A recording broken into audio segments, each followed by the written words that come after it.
अस्सलाम स्टूडेंट्स, आज हम केमिस्ट्री फर्स्ट ईयर चैप्टर 6 का इंतहाई अहम लॉन्ग क्वेश्चन पढ़ने जा रहे हैं। तो हम अपने टॉपिक का आगाज करते हैं। टॉपिक का नाम है आयोनाइजेशन एनर्जी। तो सबसे पहले इस टॉपिक को डिफाइन करते हैं कि आयोनाइजेशन एनर्जी है क्या, आयोनाइजेशन एनर्जी की एग्जांपल्स क्या हैं, ये किन फैक्टर्स पे डिपेंड करती है, इसका पीरियोडिक ट्रेंड क्या है, इसमें बनने वाली कुछ एक्सेप्शंस हैं और लास्ट पे इसकी कुछ एप्लीकेशंस देखेंगे। तो एग्जाम में ये लॉन्ग क्वेश्चन के तौर पर पूछा जाता है और इसमें बनने वाले शॉर्ट आंसर्स भी हैं। तो इसको डिटेल में पढ़ते हैं। तो पहले देखते हैं आयोनाइजेशन एनर्जी की डेफिनेशन। तो स्टूडेंट्स, आयोनाइजेशन एनर्जी यानी कि आयंस के बनने के लिए जो एनर्जी चाहिए होती है उसे हम कहते हैं आयोनाइजेशन एनर्जी। ठीक है, तो आप देखें, आपने आयन बनाना है तो आयन कहाँ से बनता है? एटम से बनता है। ठीक है, तो अब देखें, हम इसको डिफाइन करते हैं। The minimum amount of energy required to remove an electron, यानी कि कम से कम एनर्जी की मिकदार जो चाहिए क्या करने के लिए? एक इलेक्ट्रॉन को रिमूव करवाने के लिए। कहां से रिमूव करवाना है? From the valence shell. Valence shell are outer most shell of an isolated gaseous atom. ठीक है, आपके पास कोई भी आइसोलेटेड गैसियस एटम है, कोई भी गैसियस एटम जो है उसके आखिरी शेल से इलेक्ट्रॉन को रिमूव करवाने के लिए आपको कम से कम जो एनर्जी की मिकदार चाहिए होगी उसे हम बोलेंगे आयोनाइजेशन एनर्जी। ठीक है, आयोनाइजेशन एनर्जी को दोबारा मैं बता रहा हूँ। फॉर एग्जांपल, हमारे पास यहाँ पे एक एटम है, लेट्स से कि आपके पास हाइड्रोजन का ही एटम है, उसके न्यूक्लियस में एक प्रोटॉन है और न्यूक्लियस के गिर्द ये एक शेल है और उस शेल में एक इलेक्ट्रॉन है। ठीक है, तो अब आयोनाइजेशन एनर्जी क्या होगी? आयोनाइजेशन एनर्जी की वो मिकदार है जो चाहिए क्या करने के लिए? इलेक्ट्रॉन को रिमूव करवाने के लिए। तो ये इलेक्ट्रॉन है, इस इलेक्ट्रॉन को यहां से हमने क्या करना है? रिमूव करवाना है।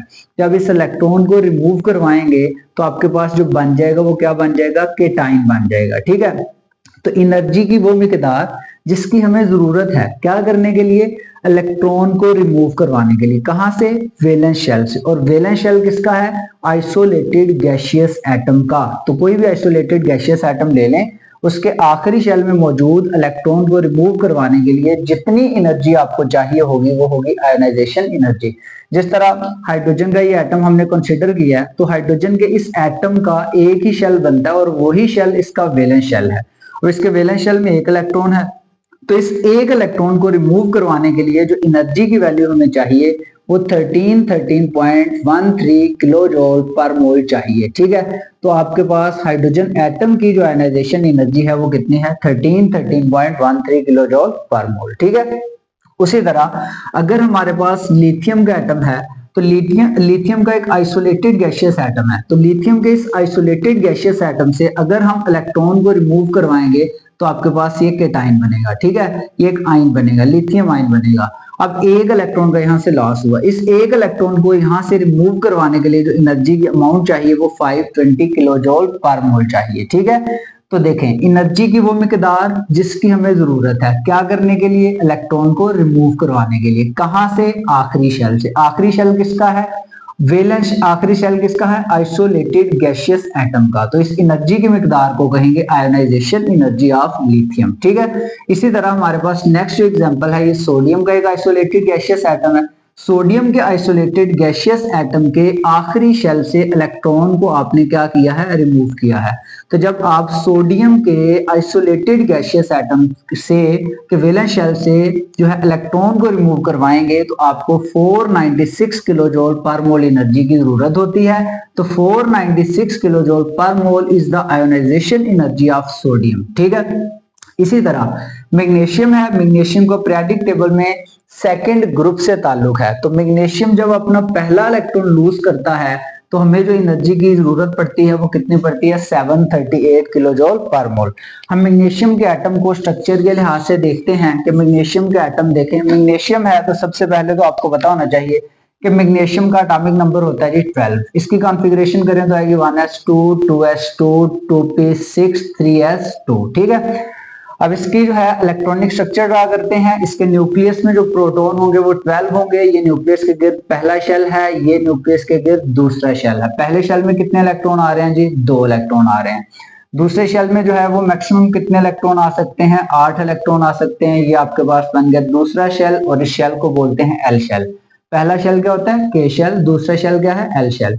अब हम थर्ड शेल ड्रा करेंगे और थर्ड शेल होगा एम शेल। एम शेल के लिए कितने इलेक्ट्रॉन बचे हैं? 2 इलेक्ट्रॉन बचे हैं। ठीक है स्टूडेंट्स, ये मैग्नीशियम का इलेक्ट्रॉनिक स्ट्रक्चर है। अब देखें यहाँ पे मैग्नीशियम के वैलेंस शेल में 2 इलेक्ट्रॉन है। आपने क्या किया, मैग्नीशियम के वैलेंस शेल से पहले एक इलेक्ट्रॉन को रिमूव किया। तो जब आपने एक इलेक्ट्रॉन को यहाँ से रिमूव किया तो एक इलेक्ट्रॉन को रिमूव करवाने के लिए जो एनर्जी की जरूरत पड़ी वो कितनी पड़ी?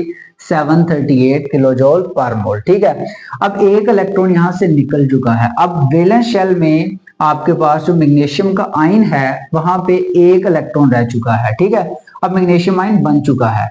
अब मैग्नीशियम आयन से फर्दर एक इलेक्ट्रॉन को जब आपने लूज करवाना है, यहां से ये इलेक्ट्रॉन ने जब निकलना है तो आपको पहले से ज्यादा एनर्जी की जरूरत पड़ेगी।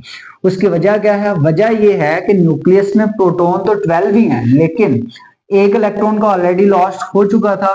तो यहाँ पे टोटल 11 इलेक्ट्रॉन को अटैक कर रहा था न्यूक्लियस। ठीक है, तो 11वां इलेक्ट्रॉन जो है, यानी कि ये जो बकिया इलेक्ट्रॉन थे, इन पे न्यूक्लियस का होल्ड बढ़ चुका था। तो इस इलेक्ट्रॉन को निकालने के लिए इसलिए एनर्जी की ज्यादा जरूरत पड़ी, और वो जो एनर्जी की वैल्यू आ रही है वो कितनी है? 1450। ठीक है, तो स्टूडेंट्स यहाँ पे आपको 2 डेफिनेशंस एग्जाम में पूछी जाती हैं। एक पूछी जाती है जी what is first ionization energy, और दूसरी पूछी जाती है सेकंड आयनाइजेशन एनर्जी। तो देखिए, आपसे अगर एग्जाम में पूछा जाए what is first ionization energy, तो आप कहेंगे the amount of energy required to remove first electron from the valence shell of isolated gaseous atom. यानी कि किसी भी आइसोलेटेड गैसियस एटम के आखिरी शेल से पहला इलेक्ट्रॉन रिमूव करवाने के लिए एनर्जी की जितनी मिकदार चाहिए वो होगी फर्स्ट आयनाइजेशन एनर्जी। जब आप पहला इलेक्ट्रॉन रिमूव करवा लेंगे तो उसके बाद आप जो है वो दूसरा इलेक्ट्रॉन रिमूव करवाएंगे। तो जब दूसरा इलेक्ट्रॉन रिमूव करवाना है तो आपके पास एक नई डेफिनेशन बनेगी और वो होगी सेकंड आयोनाइजेशन एनर्जी। अब आपसे एग्जाम में पूछा जाता है what is second ionisation energy?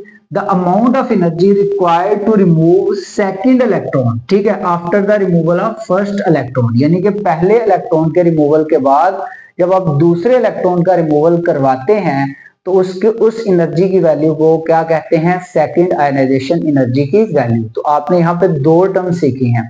जब पहले इलेक्ट्रॉन को रिमूव करवाना है तो फर्स्ट आयनाइजेशन एनर्जी, जब दूसरे इलेक्ट्रॉन को रिमूव करवाना है आयन से तो वो बनेगी सेकंड आयनाइजेशन एनर्जी, और जब आप थर्ड इलेक्ट्रॉन को रिमूव करवाएंगे तो वो बनेगी थर्ड आयोनाइजेशन एनर्जी। ठीक है, अब देखें आप बेसिकली यहाँ पे ये जान लें कि आयोनाइजेशन एनर्जी जो है ये क्वालिटेटिव मेजर है, और क्वालिटेटिव मेजर किसकी है? Stability of isolated atom. यानी कि आपने अगर किसी एटम की स्टेबिलिटी का अंदाजा लगाना है तो आपको उसकी आयनाइजेशन एनर्जी की वैल्यू का पता होना चाहिए। अगर किसी एटम की आयनाइजेशन एनर्जी की वैल्यू ज्यादा है तो इसका मतलब है वो ज्यादा स्टेबल एटम है। यहाँ पे स्टूडेंट्स एक रिलेशन याद रखिए कि आयनाइजेशन एनर्जी का डायरेक्ट रिलेशन है स्टेबिलिटी के साथ। जितनी आयनाइजेशन एनर्जी की वैल्यू ज्यादा होगी स्टेबिलिटी उतनी ज्यादा होगी और रिएक्टिविटी उतनी कम होगी। ठीक है, तो इस तरह से आप ये कह सकते हैं कि आयनाइजेशन एनर्जी क्या है? क्वालिटेटिव मेजर, और क्वालिटेटिव मेजर किसकी है? स्टेबिलिटी ऑफ आइसोलेटेड एटम की। ठीक है, अब देखें आयनाइजेशन एनर्जी को मेजर करने के हम बेसिकली 3 यूनिट यूज करते हैं। पहला जो यूनिट है वो है किलोजोल पर मोल, दूसरा जो यूनिट है वो है किलो कैलोरी पर मोल, और तीसरा जो यूनिट है वो है इलेक्ट्रॉन वोल्ट। तो ये आपने याद रखना है। ठीक है स्टूडेंट्स, अब इसमें शॉर्ट आंसर क्वेश्चन पूछा जाता है कि कौन से ऐसे फैक्टर हैं जो आयनाइजेशन एनर्जी को इफेक्ट करते हैं। तो सबसे पहला जो फैक्टर है उस फैक्टर का नाम है एटॉमिक रेडियस। तो याद रखें अगर किसी एटम का रेडियस स्मॉल है, ठीक है, अगर किसी एटम का साइज स्मॉल है तो उसके वैलेंस शेल से इलेक्ट्रॉन को रिमूव करवाने के लिए एनर्जी चाहिए होगी ज्यादा। तो एटॉमिक रेडियस का आयोनाइजेशन एनर्जी के साथ जो रिलेशन होता है वो क्या होता है? इनवर्स। ठीक है, एटम का रेडियस स्मॉल, तो एटम का रेडियस स्मॉल का मतलब है न्यूक्लियस का इलेक्ट्रॉन पे होल्ड ज्यादा। जब न्यूक्लियस का होल्ड ज्यादा इलेक्ट्रॉन पे तो इलेक्ट्रॉन को रिमूव करवाना मुश्किल। तो ionization energy atomic radius small, ionization energy कम। ठीक, स्मॉल तो आयोनाइजेशन एनर्जी सॉरी ज्यादा। इसी तरह न्यूक्लियर चार्ज, अगर न्यूक्लियस के ऊपर चार्ज ज्यादा हो, तो न्यूक्लियस के ऊपर चार्ज ज्यादा होगा तो इसका मतलब है उस न्यूक्लियस ने इलेक्ट्रॉन को अपनी तरफ जो है स्ट्रांगली अट्रैक्ट किया हुआ है। तो वहां से इलेक्ट्रॉन को रिमूव करवाना डिफिकल्ट होता है। तो न्यूक्लियर चार्ज और आयोनाइजेशन एनर्जी का रिलेशन क्या होता है, डायरेक्ट होता है। ठीक है स्टूडेंट्स, तीसरा जो फैक्टर है वो है शील्डिंग इफेक्ट। तो शील्डिंग इफेक्ट के बारे में मैं लास्ट वीडियो में बता चुका हूं। शील्डिंग इफेक्ट जो है इसका रिलेशन आयोनाइजेशन एनर्जी के साथ इनवर्स है। जितनी शील्ड्स ज्यादा होंगी उतनी आयोनाइजेशन एनर्जी क्या होगी, कम होगी, और जितनी शील्ड्स कम होंगी आयोनाइजेशन एनर्जी उतनी ज्यादा होगी। ठीक है, अब देखें ऑर्बिटल्स की बात करते हैं। आपने पढ़ा हुआ है एक सबशेल्स होते हैं और ऑर्बिटल्स होते हैं, दोनों में फर्क होता है। एसपीडीएफ मैं बहुत डिटेल में जा रहा, 4 नाम ले रहा हूं एसपीडीएफ। ठीक है, तो देखें सबसे पहले जो फिलिंग होती है वो एस की होती है। तो एस में से इलेक्ट्रॉन को रिमूव करवाना सबसे मुश्किल होता है, इसलिए एस की जो आयोनाइजेशन एनर्जी की वैल्यू सबसे ज्यादा। एस के बाद जो है वो किसकी होती है, पी की, और पी के बाद किसकी आती है, डी की, और डी के बाद किसकी आती है, एफ की, क्योंकि सबसे बाहर जो होता है वो एफ होता है। तो एफ में से इलेक्ट्रॉन को रिमूव करवाना आसान है, और सबसे मुश्किल इलेक्ट्रॉन को रिमूव करवाना कहां से, एस से। तो एस की आयोनाइजेशन एनर्जी सबसे ज्यादा। ठीक है, एस के बाद पी की, पी के बाद डी की, डी के बाद एफ की। तो ये 4 फैक्टर्स हैं, इनको आपने अच्छी तरह से याद करना है। ठीक है स्टूडेंट्स, अब मूव करते हैं ट्रेंड की तरफ। तो जब मैं ट्रेंड की बात करता हूं तो मैं ऑलरेडी आपको बता चुका हूं, मैं हमेशा 2 बातें करता हूं, across the period left to right, ठीक है, and along the group top to bottom. अभी भी हम बात करेंगे अक्रॉस द पीरियड। अब हमें देखना यह है कि आयोनाइजेशन एनर्जी की value across the period increase होती है या डिक्रीज होती है। तो स्टूडेंट्स याद रखें, आपने लास्ट वीडियोस में पढ़ा है कि जैसे जैसे हम लेफ्ट टू राइट मूव करते हैं एटम का साइज कम होता है, एटम का साइज डिक्रीज होता है। तो जब एटम का साइज डिक्रीज होगा तो ऑब्वियस बात है कि न्यूक्लियस और वैलेंस शेल में मौजूद इलेक्ट्रॉन के दरमियान अट्रैक्शन बढ़ जाएगी। जब अट्रैक्शन बढ़ जाएगी तो वहां से इलेक्ट्रॉन को रिमूव करवाना क्या होता है, मुश्किल होता है। इस वजह से आप ये कहते हैं कि जैसे जैसे हम पीरियोडिक टेबल में मूव करते हैं फ्रॉम लेफ्ट टू राइट तो आयोनाइजेशन एनर्जी की वैल्यू क्या होती है, इंक्रीज होती है। अब मैंने कुछ रीजंस आपके सामने लिखी हुई हैं कि ये पीरियड में लेफ्ट टू राइट मूव करते हुए आयोनाइजेशन एनर्जी की वैल्यू इंक्रीज क्यों होती है। तो स्टूडेंट सबसे पहली रीजन प्रोटॉन नंबर का बढ़ना, प्रोटॉन नंबर का या एटॉमिक नंबर का बढ़ना। तो आप जानते हैं जब हम लेफ्ट टू राइट मूव करते हैं तो प्रोटॉन नंबर या एटॉमिक नंबर बढ़ता है। तो जब प्रोटॉन नंबर या एटॉमिक नंबर बढ़ता है तो न्यूक्लियस का होल्ड वैलेंस शेल में मौजूद इलेक्ट्रॉन पे बढ़ता है। तो जब होल्ड बढ़ेगा तो इलेक्ट्रॉन का रिमूवल डिफिकल्ट हो जाएगा। तो इलेक्ट्रॉन का रिमूवल जब डिफिकल्ट होगा तो आयोनाइजेशन एनर्जी की वैल्यू क्या होगी, ज्यादा होगी। स्टूडेंट्स उसके अलावा ये तो ऑब्वियस बात है कि जब एटॉमिक न्यूक्लियर अट्रैक्शन बढ़ गई, एटॉमिक नंबर जो है वो बढ़ गया, ठीक है, तो एटॉमिक रेडियस क्या हो जाएगा, स्मॉल। तो जितना किसी एटम का रेडियस स्मॉल होगा, ये तो मैं यहां पे बता चुका हूं, एटम का रेडियस स्मॉल तो आयोनाइजेशन एनर्जी की वैल्यू लार्ज। ठीक है, तो वही बात हुई कि अगर हम मूव करें लेफ्ट टू राइट तो एटम का साइज क्या होता जाता है, स्मॉल। तो एटम का साइज स्मॉल तो एटम का रेडियस स्मॉल, एटम का रेडियस स्मॉल तो आयोनाइजेशन एनर्जी की वैल्यू ज्यादा। ठीक है, तो ये था आपके पास ट्रेंड अक्रॉस द पीरियड। हमने यहाँ पे एग्जांपल के तौर पे सेकंड पीरियड को यहाँ पे एक्सप्लेन किया है। सेकंड पीरियड के एलिमेंट्स जो होते हैं ये रट लें, lithium, beryllium, boron, carbon, nitrogen, oxygen, fluorine, neon. ठीक है, लिथियम का एटॉमिक नंबर होता है जी 3, बेरिलियम का 4, बोरोन का 5, कार्बन का 6, नाइट्रोजन का 7, ऑक्सीजन का 8, फ्लोरीन का 9, नियॉन का 10। ये मैंने इनके आयोनाइजेशन एनर्जीज की वैल्यू साथ में लिखी हुई है। लिथियम की आयोनाइजेशन एनर्जी की वैल्यू है जी 520, बेरिलियम की 900, बोरोन की 801, कार्बन की 1086, नाइट्रोजन की 1402, ऑक्सीजन की 1314, फ्लोरीन की 1681 और नियॉन की 2081। अब देखिए यहां पे आप as we move from left to right तो आप देखें मोस्ट केसेस में, सारे केसेस में नहीं, मोस्ट केसेस में आयोनाइजेशन एनर्जी की वैल्यू इंक्रीज हो रही है। ये मैंने हाईलाइट किया हुआ है। बेरिलियम को, बोरोन को, आप जानते हैं बेरिलियम का ताल्लुक पीरियोडिक टेबल के ग्रुप नंबर सेकंड ए के साथ है। ठीक है, पीरियोडिक टेबल के किस ग्रुप के साथ है, सेकंड ए के साथ। अब देखिए जरा बेरिलियम की बात करें तो बेरिलियम की आयोनाइजेशन एनर्जी 900 है और बोरोन की 801 है। हालांकि हमने क्या कहा कि left to right ionisation energy की वैल्यू क्या होगी, इंक्रीज होगी, यानी कि इसकी कम होनी चाहिए, इसकी ज्यादा होनी चाहिए। लेकिन आपको पता है बेरिलियम की ज्यादा, बोरोन की कम है। अब इसकी रीजन क्या है, तो बहुत आपने कंसेप्चुअल पॉइंट है ये, आपने याद रखना है। बेरिलियम जो है इसका एटॉमिक नंबर कितना है, 4, इसकी कॉन्फ़िगरेशन क्या होगी 1s2 2s2। ठीक है, अब बोरोन की बात करता हूं, बोरोन का एटॉमिक नंबर है 5, इसकी कॉन्फ़िगरेशन क्या होगी 1s2 2s2 2p1, सही है। अब देखें जरा, आपको मैंने यहां पे बताया कि S जो होता है ऑर्बिटल, उसकी आयनाइजेशन एनर्जी क्या होती है ज्यादा, किससे, P से। तो यहां से इलेक्ट्रॉन आपने बेरिलियम के केस में अगर इलेक्ट्रॉन आपने रिमूव करवाना है तो कहां से करवाना है, S से। तो S से इलेक्ट्रॉन का रिमूवल क्या होता है, डिफिकल्ट। इस वजह से आप याद रखें कि बेरिलियम की आयनाइजेशन एनर्जी ज्यादा होती है। P जो है ये एक एक्सटेंडेड ऑर्बिटल है। कौन सा ऑर्बिटल है, एक्सटेंडेड। इसका फैलाव जो है ये ज्यादा है। तो इसका जब फैलाव ज्यादा है तो फैलाव ज्यादा होने की वजह से यहां से इलेक्ट्रॉन को, इसके वैलेंस शेल से इलेक्ट्रॉन को रिमूव करवाना क्या होता है, इजी होता है। तो स्टूडेंट्स ये था आपके पास एक एक्सेप्शन या exceptional behaviour between beryllium and boron, ठीक है। एक और एक्सेप्शन आ रही है और वो आ रही है ग्रुप नंबर 5 और ग्रुप नंबर 6A के दो एलिमेंट्स में। देखिए, हालांकि नाइट्रोजन की आयनाइजेशन एनर्जी कम होनी चाहिए थी ऑक्सीजन से, बट नाइट्रोजन की ज्यादा है और ऑक्सीजन की कम है। लेफ्ट टू राइट मूव करते हुए नाइट्रोजन का ताल्लुक किस ग्रुप से है, 5th से, आप लोग जानते हैं। नाइट्रोजन जो है इसकी मैं कॉन्फ़िगरेशन करता हूं, ये नाइट्रोजन, इसकी कॉन्फ़िगरेशन क्या होगी 1s2 2s2, उसके बाद 2px 2py 2pz, 1 2 3, ठीक है, 2 2 4 और 3 7। उसके अलावा ऑक्सीजन है, ये देखिए 1s2 2s2 2px 2py 2pz। Students 2 2 4 5 6 7 और 8। अब मैं बात करता हूं जरा, ये जो आपके पास p ऑर्बिटल है ये हाफ फील्ड है। p में टोटल इलेक्ट्रॉन कितने आ सकते हैं, 6, लेकिन यहाँ पे कितने हैं, 3। तो ये आपके पास क्या है, हाफ फील्ड, ठीक है, हाफ फील्ड ऑर्बिटल है। और यहाँ पे देखिए p में कितने हैं, 4 इलेक्ट्रॉन। कहाँ, 2 3 4, 4 इलेक्ट्रॉन। ये हाफ फील्ड नहीं, ये पार्टली फील्ड है या पार्शली फील्ड है, ठीक है।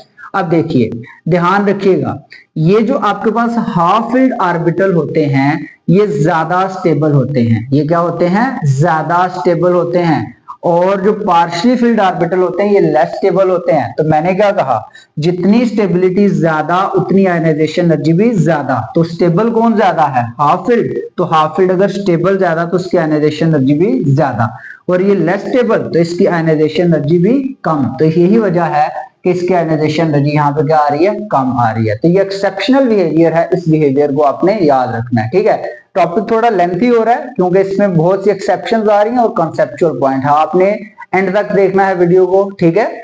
अब देखिए, इसकी अब हम बात करते हैं डाउन द ग्रुप। जब डाउन द ग्रुप की बात करते हैं तो आयनाइजेशन एनर्जी की वैल्यू क्या होती है, डिक्रीज। स्टूडेंट्स की बड़ी सिंपल रीजन है। रीजन क्या है, आयनाइजेशन एनर्जी की वैल्यू क्यों कम होगी जब हम मूव करेंगे टॉप टू बॉटम। तो स्टूडेंट्स आप जानते हैं कि जैसे जैसे हम टॉप टू बॉटम मूव करते हैं तो शेल का इजाफा होता जाता है, ठीक है, लगातार शेल की तादाद में इजाफा होता जाता है। तो जब शेल की तादाद में इजाफा होगा तो न्यूक्लियस और आखिरी शेल में मौजूद इलेक्ट्रॉन के दरमियान अट्रैक्शन कम हो जाएगी।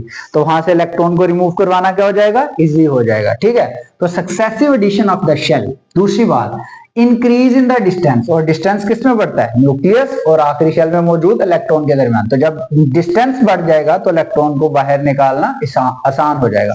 जब आसान हो जाएगा तो आयनाइजेशन एनर्जी की वैल्यू कम। और शील्डिंग इफेक्ट भी बढ़ता है, और शील्डिंग इफेक्ट बढ़ने की वजह से भी क्या होता है, down the group ionisation energy की वैल्यू कम होती है। तो ये 3 रीजंस हैं जिसकी बिना पे मैं आपको बता रहा हूं कि आयनाइजेशन एनर्जी की value top to bottom move करते हुए जो है वो क्या होती है, डिक्रीज। ये मैंने एक आपके सामने ग्रुप लिखा है, ग्रुप नंबर 1 है, उसमें लिथियम है, सोडियम है, पोटाशियम, रुबिडियम, सीजियम है। सच कोई एक्सेप्शन नहीं आई, टॉप टू बॉटम मूव करते हुए आयनाइजेशन एनर्जी की वैल्यू क्या हो रही है, डिक्रीज हो रही है, डिक्रीज। तो इसका मतलब ये हुआ कि जब जब हम मूव करेंगे from top to bottom ionisation energy की वैल्यू क्या होगी, डिक्रीज होगी, ठीक है। स्टूडेंट्स लास्ट पे आप लोगों ने याद रखना है कि इस टॉपिक की कुछ एप्लीकेशंस हैं, ठीक है, आयनाइजेशन एनर्जी की। तो सबसे पहली एप्लीकेशन शॉर्ट आंसर क्वेश्चन के तौर पे पूछी जा सकती है। पहली एप्लीकेशन क्या है, इंडेक्स टू मेटेलिक करेक्टर। अगर आपको आयनाइजेशन एनर्जी की वैल्यू का पता है तो आप अंदाजा लगा लेंगे कि पीरियोडिक टेबल में मौजूद एलिमेंट की नेचर क्या है। तो याद रखें, ऐसे एलिमेंट जिनकी आयनाइजेशन एनर्जी की वैल्यू लो है वो क्या होते हैं, मेटल्स। वो क्या होते हैं, मेटल्स। और जिनकी आयनाइजेशन एनर्जी की वैल्यू हाई है वो क्या होते हैं, नॉन मेटल, क्योंकि मेटल्स के आखिरी शेल से इलेक्ट्रॉन को रिमूव करवाना आसान है as compare to non metal. तो इसका मतलब ये हुआ, अगर हमें आयनाइजेशन एनर्जी की वैल्यू को पता है तो हम ये भी पता चला सकते हैं कि कोई एलिमेंट जो है उसकी नेचर कैसी है, ठीक है, और वो मेटल है या नॉन मेटल है या मेटलाइट है। दूसरी और इंपॉर्टेंट बात स्टूडेंट्स, अगर आपको आयनाइजेशन एनर्जी की वैल्यू का आइडिया है तो आप एक और बात का पता चला सकते हैं कि उस एटम की वैलेंसी क्या है, उस एटम की वैलेंसी क्या है। जिस तरह मैं मिसाल देता हूं, कार्बन, कार्बन का एटॉमिक नंबर 6, कॉन्फ़िगरेशन क्या बनेगी 1s2 2s2 2px 2py 2pz। तो देखिए 2 2 4 5 और 1 6, ठीक है, 6 इलेक्ट्रॉन है। यहाँ पे 6 आयोनाइजेशन एनर्जी की वैल्यूज आ सकती हैं क्योंकि 6 इलेक्ट्रॉन का रिमूवल मुमकिन है। तो स्टूडेंट्स जब हम कार्बन की आयनाइजेशन एनर्जीज की वैल्यू चेक करते हैं तो जो value number ionisation energy value number 4 है और आयनाइजेशन एनर्जी वैल्यू नंबर 5 है, इन दोनों एनर्जीज में गैप ज्यादा आ जाता है। तो जिधर एनर्जीज में गैप ज्यादा आ गया तो जो लो आयनाइजेशन एनर्जी होगी उसे कंसीडर किया जाएगा कि उस एटम की वैलेंसी वो है। जिस तरह इन दोनों आयनाइजेशन एनर्जीज में से इस आयनाइजेशन एनर्जी 4 वाली जो है ये कम है और आयनाइजेशन एनर्जी जो 5 वाली है ये ज्यादा है, तो हम ये कंसीडर करेंगे कि जो कार्बन है उसकी वैलेंसी कितनी होगी 4, क्योंकि इधर एनर्जी आयनाइजेशन एनर्जी की वैल्यूज में गैप ज्यादा आ गया है। तो स्टूडेंट्स ये था आज का टॉपिक, होपफुली आपको इसकी समझ आ गई होगी। अगर आपको पता नहीं चला तो आप कमेंट सेक्शन में क्वेश्चन पूछ सकते हैं। अल्लाह हाफिज।